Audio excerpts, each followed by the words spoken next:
bin der Regionaldirektor der IPSC Österreich.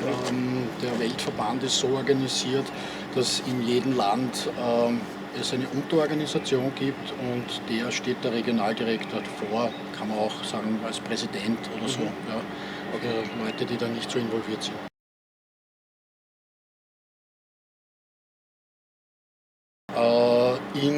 Mit Rifle. Mit Rifle. Handgun gibt es ja schon viele, viele Jahre. Was die wenigsten wissen, Handgun war eigentlich die erste Weltmeisterschaft in Österreich sogar.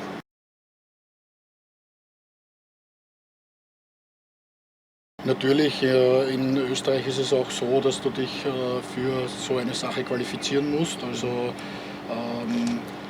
musst da schon auch schauen, dass du Wettkämpfe bestreitest und dass das Equipment passt und so weiter und so fort. Du wirst ja auch von der Region entsandt. Du kannst dich nicht einfach selber dort anmelden und sagen, da will ich jetzt mitmachen, sondern die Region bestimmt eigentlich die Schützen, die dort entsandt werden.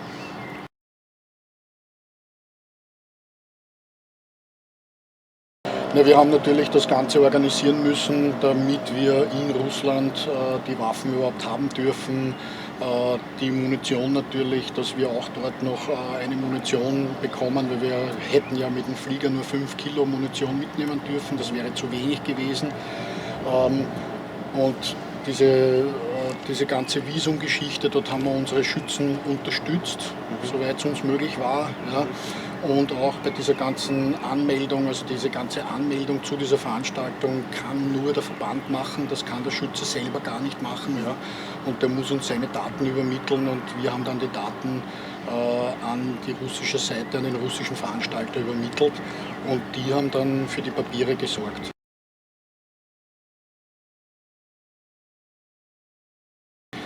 Naja, für uns war es so, dass wir haben die Waffen natürlich bei der Fluglinie angemeldet gehabt, wir haben die ganzen Papiere mitgehabt und wir wollten zum Check-in gehen. Wir haben uns rechtzeitig vorher getroffen, weil wir gewusst haben, das ist natürlich die Überprüfung, dauert eine Zeit von den Waffen, das wird ja normal alles überprüft und so weiter und so fort.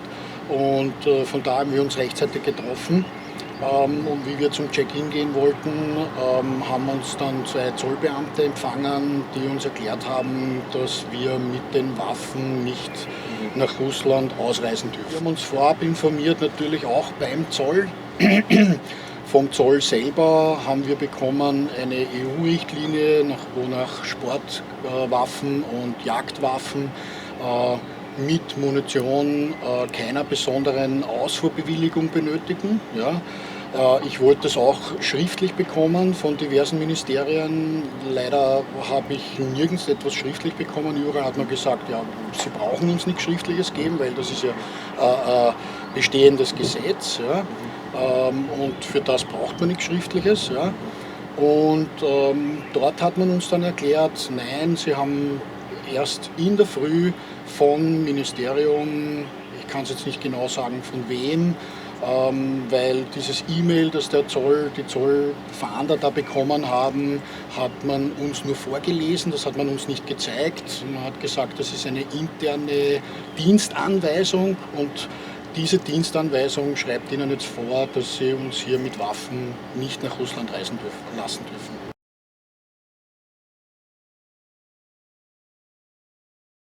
Richtig, das hat mir der Zöllner dort sogar noch bestätigt, weil ich habe diese EU-Vorschrift ausgedruckt mitgehabt und habe ihm das gezeigt und habe auf das verwiesen. Und da hat er gesagt, ja, normalerweise ist das immer so handgehabt worden und das ist eben das gängige Recht, ja. Aber er kann sich natürlich nicht über diese Dienstanweisung hinwegsetzen.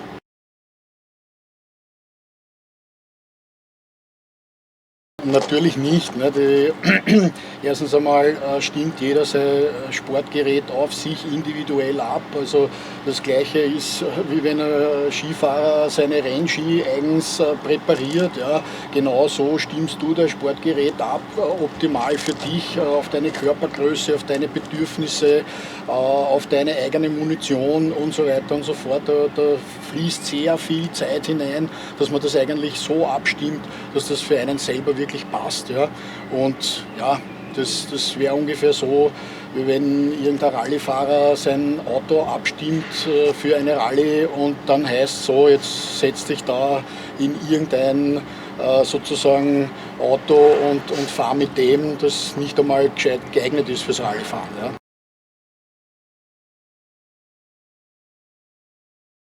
Also es war dann, die Situation war dann so, dass uns sogar die Zollbeamten und die anwesenden Polizisten dort hätten uns gern weitergeholfen. Ja. Die haben selber gesagt, naja, sie verstehen das Ganze nicht wirklich, ja, warum jetzt da Sportschützen gehindert werden, zu einer Großveranstaltung zu fahren. Ja. Dann haben wir gesagt, gut, wir nehmen unsere Zielfernrohre runter und wir nehmen wenigstens unsere eigenen Zielfernrohre mit, damit wir die Leihwaffen dort vielleicht dann mit unseren Zielfernrohren ausstatten können. Ja.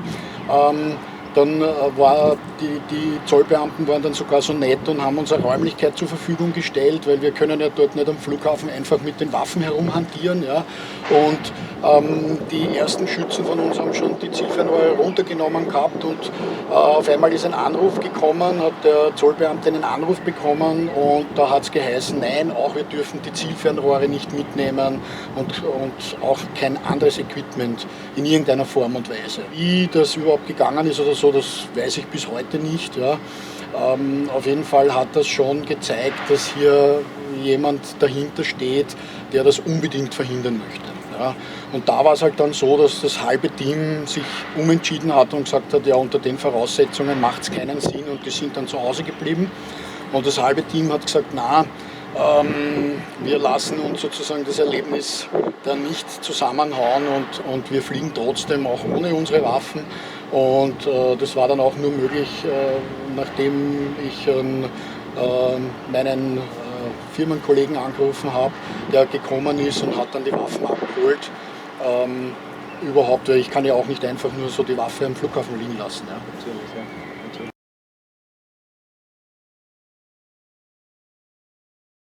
Ja, also es hat sich dann dort rauskristallisiert, dass eigentlich von den EU-Ländern nur Deutschland, Frankreich und Österreich so gehandelt haben. Alle anderen EU-Länder, Spanien, Portugal, Italien, ja, Niederlande, Tschechien, Ungarn, die haben alle keine Probleme gehabt. Ja, die haben alle ihre Waffen mitbringen dürfen und also das war alles kein Thema. Ja. Nur diese 3 Länder haben sozusagen das verweigert.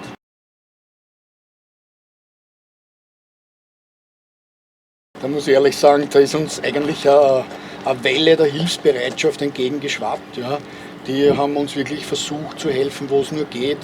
Ein Freund von mir aus Südafrika, den ich durchs Schießen kennengelernt habe, ja, der hat sofort gesagt, hat mir angeboten, ich kann mit seiner Waffe schießen. Ja.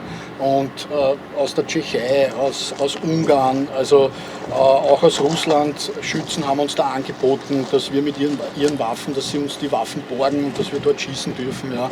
Und letztendlich haben wir uns dann sozusagen so mit diesem ausgeborgten Equipment dort dann beholfen und haben so die Weltmeisterschaft wenigstens mitschießen können. Ja.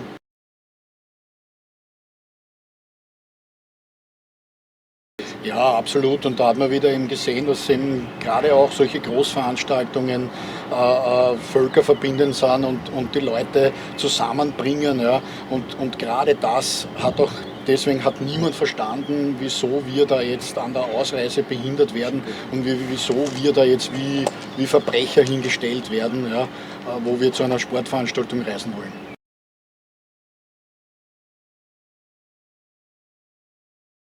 Von uns aus gesehen, muss ich sagen, war eigentlich, also ich bin der zweitbeste Österreicher geworden in meiner Klasse als 77. Der beste Österreicher ist 65. geworden. Ja. Der nächste ist 80. geworden, ja, von 370 Schützen, die dort in dieser Klasse angetreten sind. Ja. Und das mit Leih-Equipment, also das war schon eine tolle Leistung eigentlich. Okay.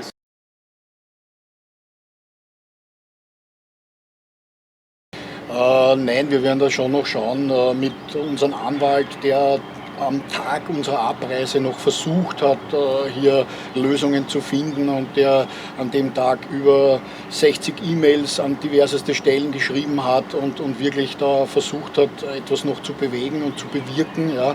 Aber wir werden da schon noch die rechtlichen Möglichkeiten ausschöpfen und werden einfach jetzt schauen, okay, wie schaut das jetzt mit dieser EU-Richtlinie wirklich aus und wer war da jetzt im Recht, wer war im Unrecht und wie kann das vor allen Dingen sein, dass man einerseits sagt, wir haben hier Sportwaffen und auf der anderen Seite erklärt man uns, das ist ein Militärgut und wir dürfen mit diesem Militärgut nicht ausreisen.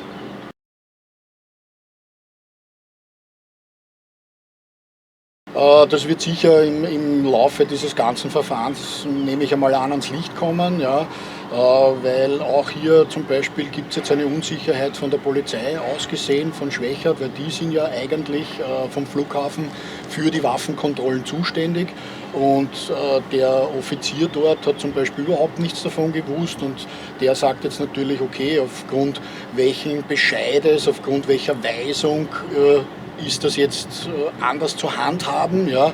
Und also wie es aktuell jetzt aussieht, darf nicht einmal ein Jäger mit einer Waffe nach Russland reisen. Wir haben unsere Zielfernrohre ja deswegen nicht mitnehmen dürfen, weil es hat geheißen, dass das Dual-Use möglich ist, das ist sowohl sportlich als auch militärisch zu nutzen und das kann ich in Wirklichkeit bei jedem Zielfernrohr sagen. Ne?